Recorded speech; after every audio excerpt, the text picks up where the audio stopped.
Hello साथीहरू सबैजनालाई good afternoon है। अहिले चाहिँ राइट नाउ म ऋषिकेशमा छु। अन्त ऋषिकेशमा चाहिँ किन छु भने फाइनली तपाईँहरूले न्युज पाउनुभयो होला, हाम्रो बाबु भैयाको चाहिँ मतलब लाइक बच्चा भइसकेको छ है। अन्त उहाँको नानी भएको छ, बेबी भएको छ, त्यही हेर्नु आएको होइन। भेट्यौँ, मजा आयो, देख्यौँ, खुसी लाग्यो है।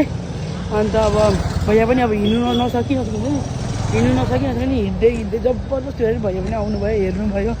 भेटेर अन्त भेट्यो छैन, हामी तल आएको कारण चाहिँ माथि बेसी मान्छे छ नि त, हस्पिटलमा चाहिँ बेसी डिस्टर्ब गर्नु पनि त हुँदैन। त्यही भएर चाहिँ हामी माथिबाट तल आएको। अन्त मैले माथि हस्पिटलमा केही भिडियो नबनाएको कारण त्यही हो। अन्त भेट्यौँ, खुसी लाग्यो। अब के भन्नु, होप सबै थोक राम्रो होस्, छिटो होस् है। अन्त भैया पनि अलिक ठिक ठिकै हुनुहुन्छ।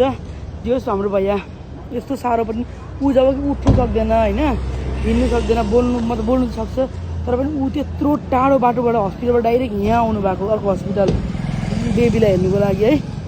अन्त यति हो साथीहरू।